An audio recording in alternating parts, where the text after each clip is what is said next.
Praise the Lord, hallelujah. आइए हम परमेश्वर के वचन से कुछ बातों को हम देखेंगे और मेरे साथ जो है परमेश्वर के वचन को आप निकाल सकते हैं और कुछ जो वचन जो है स्क्रीन के ऊपर भी दिखाए जाएंगे। आप जो है इसको पढ़ने में मेरी अगुवाई करें। आज जो परमेश्वर का वचन है, मैं आशा रखता हूँ कि इसके द्वारा जो है हम सबको बहुत आशीष मिलेगी, क्योंकि ये जो विषय है बहुत ही इम्पोर्टेंट विषय है, बहुत ही साधारण विषय है। इसके द्वारा जो है हम परमेश्वर में और बढ़ाए जाएंगे और इन वचनों को सुन के और ग्रहण करके जो है हमारा आत्मिक जीवन का जो स्तर है और आगे बढ़ने पाएगा, परमेश्वर की बातों में, वचन में और मजबूती पकड़ने पाएगा। तो आप मेरे साथ परमेश्वर के वचन से हम निकाल सकते हैं। एस्तर की किताब हम निकालेंगे पुराने नियम से। एस्तर की किताब हम निकालेंगे, उसके 4वां अध्याय हम निकालेंगे और उसके 14वें पद को हम पढ़ेंगे। क्योंकि जो तू इस समय चुपचाप रहे, तो और किसी न किसी उपाय से यहूदियों का छुटकारा और उद्धार हो जाएगा, परंतु तू अपने पिता के घराने समेत नाश होगी। फिर क्या जाने तुझे ऐसे ही कठिन समय के लिए राजपद मिल गया। अब यहाँ पर जो है हम इस बात को देख सकते हैं कि किस रीति से परमेश्वर का वचन जो है यहाँ पर पहुंच रहा है। यहाँ पर दिया गया है, क्योंकि जो तू इस समय चुपचाप रहे और किसी उपाय से यहूदियों का छुटकारा और उद्धार तो हो जाएगा, परंतु तू अपने पिता के घराने समेत नाश होगी। फिर क्या जाने तुझे ऐसे ही कठिन समय के लिए राजपद मिल गया हो। तो आज का जो थीम है उसमें हम कुछ बिंदुओं को देखेंगे। पहली बिंदु को, जो पहले पॉइंट को जो हम देखेंगे, वो बात यह है कि गॉड हैज अ प्लान। परमेश्वर के पास योजना है। परमेश्वर जो है योजनाओं को बनाने वाला परमेश्वर है। हम सबके जीवन के लिए परमेश्वर के पास कुछ ना कुछ योजना है, और कई बार जो है हम इन बातों के ऊपर ज्यादा अधिक ध्यान नहीं दे पाते हैं। मगर जब जब हम परमेश्वर के वचन को हम देखेंगे तो इस बात को हम गहराई से समझेंगे कि परमेश्वर की योजना जो है हमारे जीवनों के लिए है। और एस्तर के जीवन में भी हम इस बात को देख सकते हैं कि एस्तर जो है ऐसे ही जो है रानी के पद पे नहीं पहुंच गई। परमेश्वर की योजना थी उसके जीवन के लिए, और परमेश्वर का जन जो है उसको आके इस बात को समझाता, इस बात को बोलता है कि तू इस बात की कल्पना मत कर, इस बात को मत सोच कि तू यूं ही पहुंच गई है। अगर तू यहां तक पहुंची है तो खुदा ने तुझे एक उद्देश्य के साथ, एक पर्पस के साथ, एक योजना के साथ तुझे यहां तक पहुंचाया है। अगर तू अपने आप में इस बात को सोच रही है कि मैं अपनी क्षमता से यहां आ गई हूं, तो तू गलत है। अगर तू इस बात को सोच रही है कि तू यहाँ पे पहुंच गई है, तू अपने आप को बचा लेगी और बाकी लोग, जो यहूदी जो लोग हैं, परमेश्वर के जो लोग हैं, वो नष्ट हो जाएंगे, तो तू गलत है।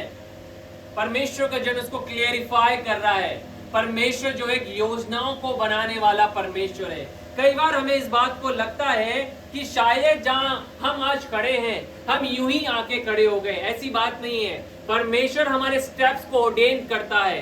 प्रभु के वचन में लिखा है, वे धर्मियों के कदमों को क्या करता है? स्थिर करने वाला परमेश्वर है। उन्हें ऑर्डेन करने वाला परमेश्वर है। उन्हें गाइड करने वाला परमेश्वर है। और एस्तर के जीवन में भी ऐसा ही हुआ। परमेश्वर के पास उसके जीवन के लिए एक योजना थी, और उस योजना के आधार पर परमेश्वर क्या है, उसको कहां पे लेके आता है?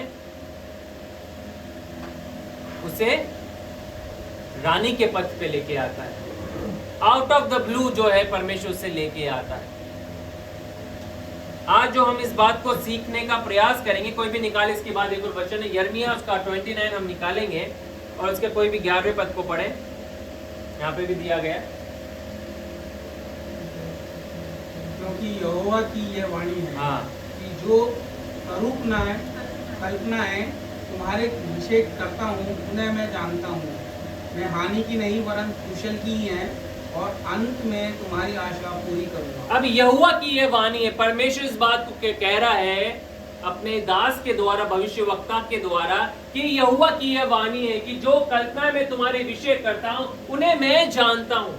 परमेश्वर कल्पनाओं को करने वाला, योजनाओं को बनाने वाला और प्लान्स को क्रिएट करके अपने लोगों के जीवन में ठहराने वाला परमेश्वर है। इसलिए वो क्या है, वो कहते हैं कि मैं जानता हूं, तुम नहीं जानते होंगे, शायद हम नहीं जानते होंगे, मगर आज प्रभु का वचन हमारे पास इस बात को लेके आ रहा है पवित्र आत्मा के द्वारा।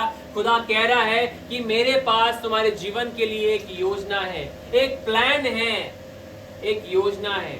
जो कल्पना मैं तुम्हारे विषय में करता हूं उन्हें मैं जानता हूं। वे तुम्हारी हानि के लिए नहीं है, वे तुम्हारे लाभ के लिए है। अंत में मैं तुम्हारे जीवन में उन बातों को पूरा करके क्या है, तुम्हारी आशा को मैं पूरी करके मैं दिखाऊंगा। कई बार हम परमेश्वर की योजनाओं को नहीं समझ पाते हैं, और कई बार जब कठिन बातों का जब हम सामना करते हैं तो क्या होता है, शैतान इस झूठ को हमारे जीवन में बोता है, हमारे ख्यालों में लेके आता है कि परमेश्वर के पास तुम्हारे जीवन के लिए कोई भी योजना नहीं है। जब हम अकेलेपन में से होके जाते हैं या खालीपन में से होके जाते हैं, जब हमें उन बातों को हम देख नहीं पाते जिन बातों को हम देखना चाहते हैं, तो शैतान कई बार जो है इन विचारों को हमारे हृदय में लाके हृदय में डालता है, या हमारे मनों के अंदर डालता है कि परमेश्वर के पास तुम्हारे लिए कोई योजना नहीं है, तुम यूं ही अपने जीवन को जी रहे हो। वे हमारे को डिस्करेज करने के लिए, हमारे को हताश करने के लिए, हमारे को परेशान करने के लिए तमाम विचारों को हमारे मस्तिष्क के अंदर डालने का प्रयास करता है। मगर आज खुदा का वचन इस बात को कह रहा है, इस गवाही को दे रहा है कि मेरे पास तुम्हारे लिए एक योजना है। Hallelujah. God has a plan for your life. बोले अपने दिल पे हाथ रखिए कि परमेश्वर के पास मेरे जीवन के लिए एक अद्भुत योजना है, मेरे जीवन के लिए एक अद्भुत योजना है। आज मैं आप लोगों को ये बात बताना चाहता हूँ, इंकरेज करना चाहता हूँ कि खुदा के पास आप सबके जीवन के लिए, जितने भी लोग आज इस वचन को सुन रहे हैं, मैं बताना चाहता हूँ प्रभु के पास आप सबों के लिए एक योजना है, एक प्लान है। हम ऐसे ही अपने जीवन को नहीं जी रहे हैं। यहाँ पर एक योजना के साथ परमेश्वर हमारे को संसार में लेके आया है, एक योजना के साथ लेके आया है। और एस्तर के जीवन में भी इस बात को जो है हम पूरी होते हुए देख सकते हैं कि परमेश्वर से एक योजना के साथ रानी के पद पर लेके आया। कई बार हम उसके प्लान्स को नहीं समझ पाते, हो सकता है शायद आज तक हम उसके प्लान्स को नहीं समझ पा रहे होंगे, मगर परमेश्वर क्या है, योजनाओं को बनाने वाला परमेश्वर है, योजनाओं को क्रिएट करने वाला परमेश्वर है, और योजनाओं को देने वाला परमेश्वर है। तो पहली बात जो आज हम प्रभु के वचन से सीख रहे हैं वो ये है, महत्वपूर्ण बात, कि परमेश्वर के पास आपके जीवन के लिए एक योजना है। इस शैतान के झूठ में ना जिए कि खुदा के पास मेरे लिए कोई योजना नहीं है, मेरे को इतने साल इतने वर्ष हो गए हैं, अब तक मैं उन बातों को नहीं देख पाया। आपने अब तक उन बातों को अनुभव नहीं किया, या आपने अब तक उन बातों को नहीं देखा, इसका मतलब ये नहीं है कि परमेश्वर के पास आपके जीवन के लिए कोई योजना नहीं है। उसके पास योजना है, वो योजनाओं को बनाने वाला परमेश्वर है, अकॉर्डिंग टू प्लान काम करने वाला परमेश्वर है। वो ऐसा परमेश्वर नहीं है कि वो सवेरे सोचे कि आओ चलो आज ये काम कर लेते हैं, है ना। हम तो ये सोचे चलो यार फ्री बैठे हैं, हम ये काम कर लेते हैं, है ना, और कोई काम नहीं है। मगर हमारा परमेश्वर ऐसा नहीं है। उसके पास आगे से आगे तमाम बातों के लिए एक प्लान है, ब्लूप्रिंट है उसके पास। और ये वचन जो है आज जो हम पढ़ रहे हैं, बाइबल पवित्र शास्त्र, उसमें हम परमेश्वर के ब्लूप्रिंट को हम देख सकते हैं, उसकी संपूर्ण योजनाओं को हम देख सकते हैं, सारे संसार की योजनाओं को हम खुदा के वचन के अंदर हम देख सकते हैं। परमेश्वर बड़ा सिस्टमैटिक काम करने वाला परमेश्वर है, ऐसे ही काम नहीं कर देता परमेश्वर। हम परमेश्वर की अद्भुत रचना है। बोले मैं परमेश्वर की अद्भुत रचना हूँ। हालेलुया। आप सब परमेश्वर की अद्भुत रचना है। मगर परमेश्वर ने आप सबको, यानी कि हमारे जो आदम और हवा, जो हमारे बाप है, दादा कह सकते हैं, हमारे सबसे पहली जो जनरेशन जहाँ से चालू है, हम कह सकते हैं संसार के अंदर, पृथ्वी के अंदर उत्पत्ति में हम देख सकते हैं आदम और हवा, उनको परमेश्वर ने पहले दिन नहीं बनाया।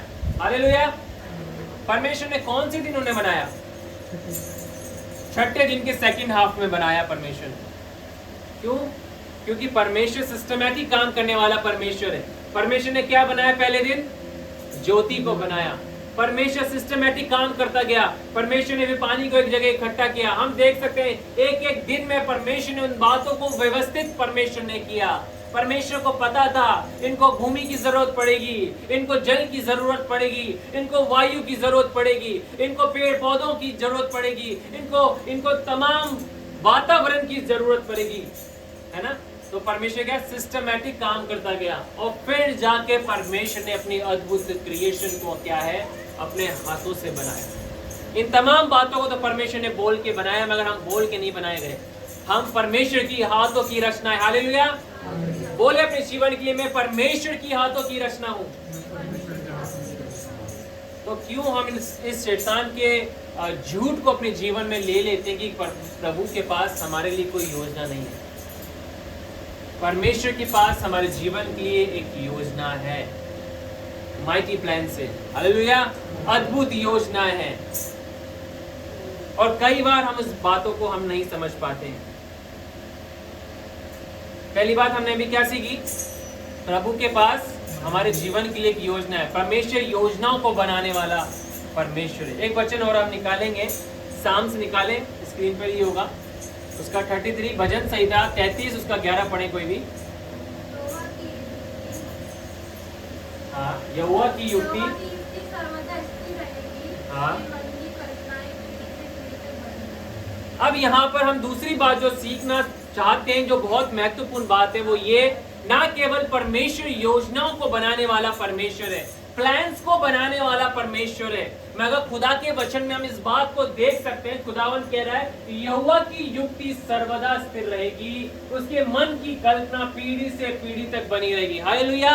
परमेश्वर की योजना जो है वो अनचेंज योजनाएं हैं।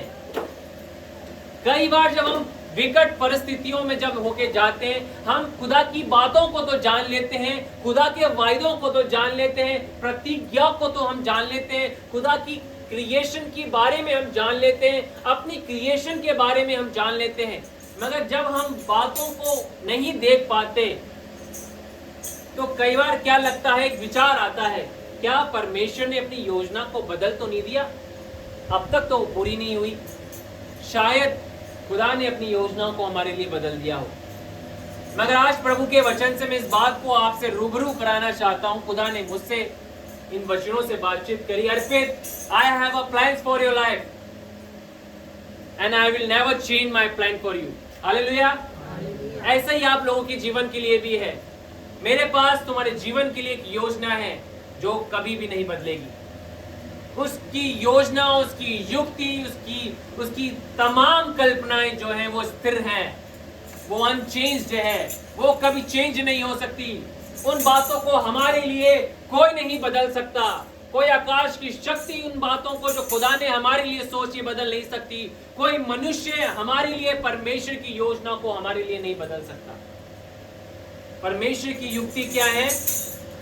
स्थिर है और उसकी कल्पनाएं जो है पीढ़ी से पीढ़ी तक क्या है बनी रहती। इस वचन की बहुत गहराई है। आने वाले समय में इसको मैं समझाऊंगा एंड में। एक और वचन निकालें कोई भी, रोमियो उसका 11 उसका 29वां पद हम पढ़ेंगे। रोमियो 11 उसका 29वां पद कोई पढ़े।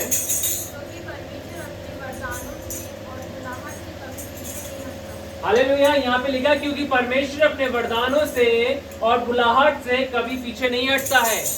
अब पौलुस के द्वारा परमेश्वर इस वचन को कलीसिया तक पहुंचा रहा है कि जो वरदान मैंने तुझे दे दिए हैं और जो बुलाहट मैंने तुझे दे दी है, आज तेरी परिस्थितियां इन बातों को जो है तुझे डिस्कवर करने में या बढ़ने में मदद नहीं कर पा रही होंगी, मगर इसका मतलब ये नहीं है कि मैंने अपनी कल्पना तेरे लिए चेंज कर दी है। अपने वरदान जो मैंने तुझे दे दिए हैं वो मैंने वापस ले लिए हैं। अपनी बुलाहट जो मैंने तुझे दी थी, इन परिस्थितियों के कारण शैतान ने तेरे मन के अंदर ये तो डाल दिया कि वो शायद बदल गई हैं, शायद वो पूरी नहीं होगी, मगर खुदा कह रहा है वो स्थिर बुलाहट है, अनचेंज है। परमेश्वर की बुलाहट आपके जीवन के लिए, चाहे 1 साल क्या है, चाहे 10 साल क्यों ना बीत जाए, फिर भी परमेश्वर का वचन चीख के पवित्र आत्मा के द्वारा, अपने दासों के द्वारा इन बातों को कलीसिया तक पहुंचाते आया है और आज भी पहुंचा रहा है और कह रहा है परमेश्वर का वचन कि मेरी कल्पना तुम्हारे लिए स्थिर है, मेरी बातें जो मैंने अपने वचन में कह दी है वो स्थिर है, उन्हें मैं कभी नहीं बदलूंगा।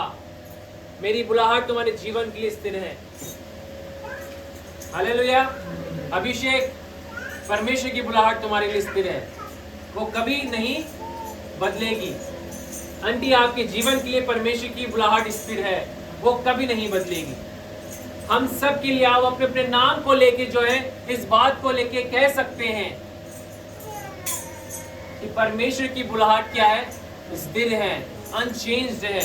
परमेश्वर कभी भी हमारे जीवन में उन बातों को जो है नहीं बदलेगा। उसके वरदान क्या है और उसकी बुलाहट क्या है? कभी पीछे नहीं हटता। हमारा परमेश्वर ऐसा नहीं है कि जो उसने वरदान दे दिए हो और बोले चल भाई बहुत साल हो गए मैं ले लेता हूं, तो है ना, ऐसा हमारा परमेश्वर नहीं है। जो वरदान जो वो देता है, जो कॉलिंग वो देता है ना, वो एवरलास्टिंग कॉलिंग है, एवरलास्टिंग है, और निरंतर बनी रहने वाली कॉलिंग उसकी है। कई बार हमारे को ये लगता है कि खुदा तेरी प्रतिज्ञा को मिले हुए कई साल हो गए प्रभु, मगर खुदा इन सालों के अंदर परमेश्वर हम उन बातों को अनुभव नहीं कर पाए, और हम कई बार अपनी परिस्थितियों के आधार पे जो इन बातों को मान बैठते हैं, शायद यही मेरा भाग है। महाराज, मैं आपको बताना चाहता हूँ ये आपका भाग नहीं है। आपका भाग जो है खुदा ने अपने वचन के अंदर दिया है, उसको हमें डिक्लेयर करना, उसको हमें प्रोफेसाई करना है और बोलते रहना है। खुदा, चाहे आज जैसी भी बातों का मैं सामना क्यों ना कर रहा हूँ, जो प्रतिज्ञा तूने मुझे दी है उन बातों को मैं नहीं देख पा रहा हूँ, मगर इसका मतलब ये नहीं है खुदा कि तूने उन बातों को मेरे लिए बदल दिया। वो बातें पूरी होंगी खुदावन, वो अवश्य मेरे जीवन में पूरी होंगी, और कोई भी उसे मेरे लिए क्या है बदल नहीं सकता। कोई भी नहीं बदल पाएगा उन बातों को मेरे लिए। आपको पता है प्रभु के वायदों को जानना क्यों जरूरी है? इन बातों को जब हम सामना करते हैं ना, इन कठिन बातों का, तो खुदा के वायदे ही हमें क्या देते हैं? स्ट्रेंथ देते हैं, हमें हियाव देते हैं। नहीं, परमेश्वर के वायदे अटल हैं। ये वचन जब हम पढ़ते हैं, जब हमारे मन के अंदर बने रहते हैं, तभी ही तो हम खुदा में बने रहेंगे, क्योंकि ये वचन हमें बार बार याद दिलाएंगे कि अर्पित, मेरी बुलाहट, मेरे वरदान से मैं पीछे नहीं हटूंगा। मैं पीछे हटने वालों में से नहीं हूं। मैंने जो दे दिया है, जो मैंने ठहरा दिया है, जो मैंने कह दिया है, प्रभु के वचन में यशाया में लिखा है, वो अपने वचन को जब वो भेजता है तो खाली खुदा के पास नहीं लौटता है। वो यशाया के अंदर प्रभु अपने भविष्यवक्ता के द्वारा इस बात को कहलवाता है कि खाली खुदा का वचन वापस उसके पास नहीं आता, वो उसके भेजे हुए उद्देश्य को पूरा करता है। और आज खुदा का वचन जो इस बात को हमें सीखने में हमारी मदद कर रहा है, परमेश्वर कह रहा है, आई will never change my plans for your life.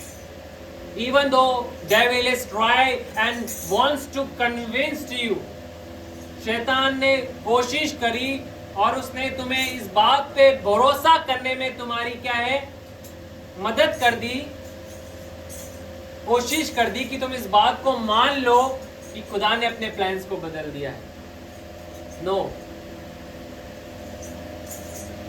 हमारे पास प्लान ए हो सकता है, हमारे पास प्लान बी हो सकता है, या सी भी हो सकता है, मैं खुदा के पास प्लान ए है और वो उस पर स्टिक रहता है। हालेलुया। वो नहीं बदलेगा। अपने दिल पे हाथ रखें और बोले, खुदा तू मेरे लिए उन योजनाओं को नहीं बदलेगा। वो योजना जो तूने अपने वचन में ठहराई है, जो भाग तूने मुझे दे दिया है, अपने वचन में कह दिया है खुदा, वो बातें जो हैं मेरे जीवन में पूरी होंगी। जो वरदान तूने अपने वचनों के द्वारा अपनी कलीसिया को तूने दे दिया है, अगुओं को तूने दे दिया है, खुदा तेरा वचन कहता है तू अटल बना रहता है अपने वचनों के ऊपर, कभी पलटने वालों में से नहीं है।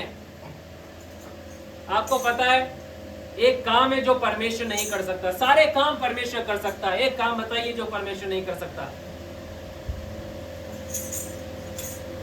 केवल एक ही काम है जो परमेश्वर नहीं कर सकता। आपको पता है सारे काम प्रभु कर सकता है, एक काम है, बताइए। आमीन।